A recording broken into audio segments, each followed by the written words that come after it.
So I know it's been a few days since, well, 5 days since I've uploaded a video, and I mean, just being distraught from the Manchester City game, and then we had to see such an abject performance against Brighton, a game that I didn't even do a preview for, because like a proper preview, because I thought, you know what, it's a game where we're going to bounce back. It's a game that we're going to win.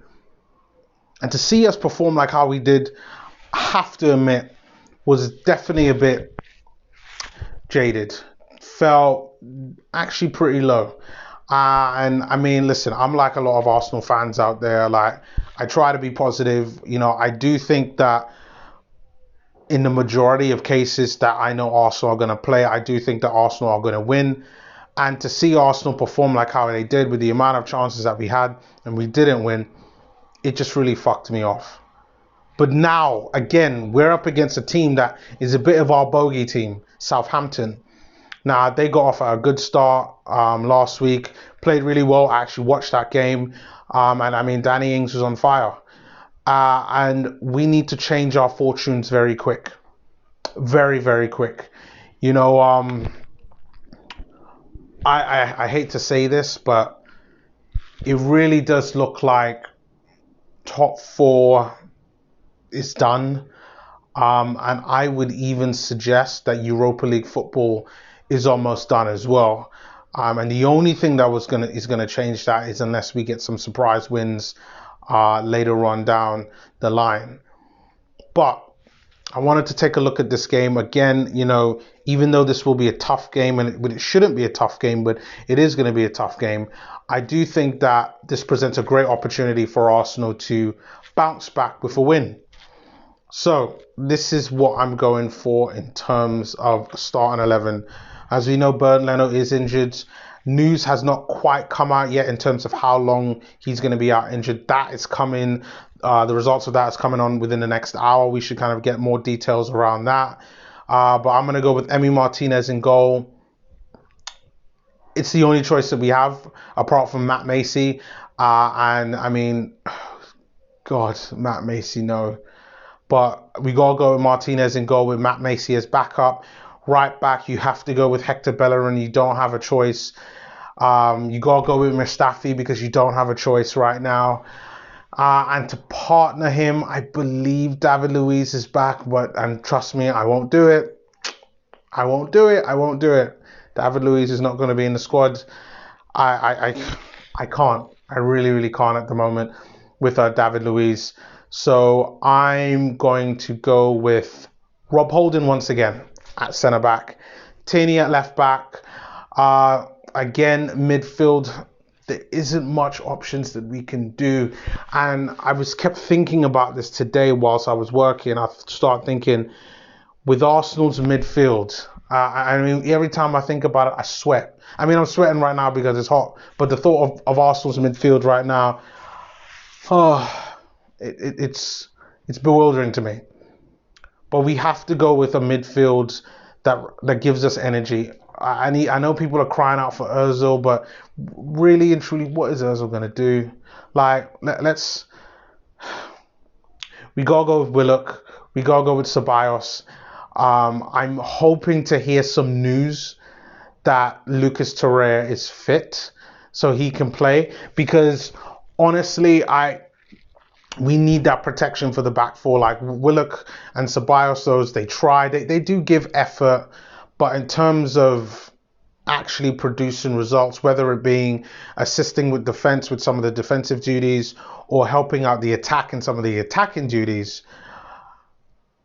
they are lacking quite a bit, both Ceballos and Willock. But in terms of the defensive duties, I'd like to see Torreira back in there. And if not Torreira, maybe someone from our academy could come in and do a job.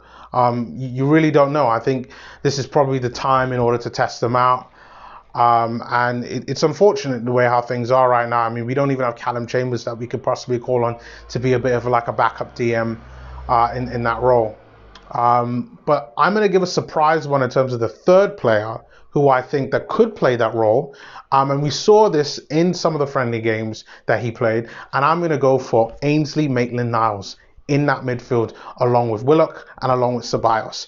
I think that should be, if they play to their abilities, that should be enough energy, pace, some technical ability as well.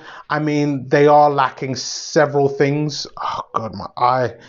I mean, they are lacking several things in terms of finishing quality. I think some of the end product from both Ceballos and Willock is questionable at times. But on the other hand, they do give what you need. They give that energy. You know, they do try. They are playing for the badge. And then you got Maitland-Niles, who I'm not his biggest fan of at right back, but I do think he could possibly do a job in central midfield, defensive midfield type position as well. And all he has to do is just concentrate. And this goes to all of our players. Just concentrate and we can get the win. I can guarantee you that. We can get the win against them with that midfield. And then up front, so as you can see, I've gone with 3 midfield players in a 4-3-3. Up front, because of how well he did in the last game scoring the goal, you got to go with Pepe. And then just to balance things out, because you have 2 inside forwards, I'm going to go with Saka. I want to say Martinelli, I really do, but Saka's played so well that I'm going to go with Saka. And then I finally want to see Aubameyang up front.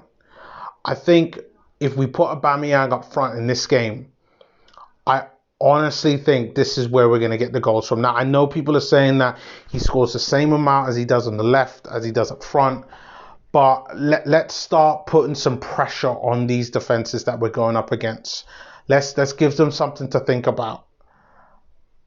Let's put Aubameyang up top, and above all else, all these players need to do is concentrate.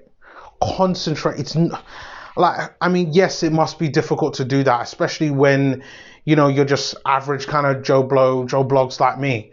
But you're a professional athlete. This is what you do. This is what you're supposed to do. Go out there, concentrate, give it 100%, and we can get the fucking win. Now let's stop playing games. Let's get the win. Now, again, I'm going for a prediction. I'm going for 3-1 to the Arsenal. It's time to lay a statement. It's time to get the fans back on side. And let's stop fucking around. We have an opportunity to end the season in in a reasonable position. I can understand we're not going to get Champions League football, but we have the opportunity to do so much things. So let's see what we can do around that. But guys, let me know your thoughts on my starting lineup. I do think we need to watch out for Southampton. You know, Danny Ings, man on form, he's going to provide a lot. And Hasenhüttl, compared to how he started the season to how he is right now, I mean, he's improved Southampton a hell of a lot. I remember when they would get absolutely slapped by Leicester earlier on in the season. And he's just stuck with it, and he's come back and he's done really well. And maybe we kind of need to take a lesson from that. You know, we've had some losses, and let's kind of take that on board and continue pushing on to getting a win, because we need to end the season strongly. And I can honestly say, even though we don't want to play Europa League football, playing in Europe is the bare minimum what we need to get. I know people are going to talk about, but the amount of games, then we could concentrate on the Premier League, but we already lack the quality to be able to play in the Premier League anyway. And I really don't think it's going to make much of a difference. So guys, leave your comments below. Really does help the channel. Remember to continue to like the videos. This does help the channel out.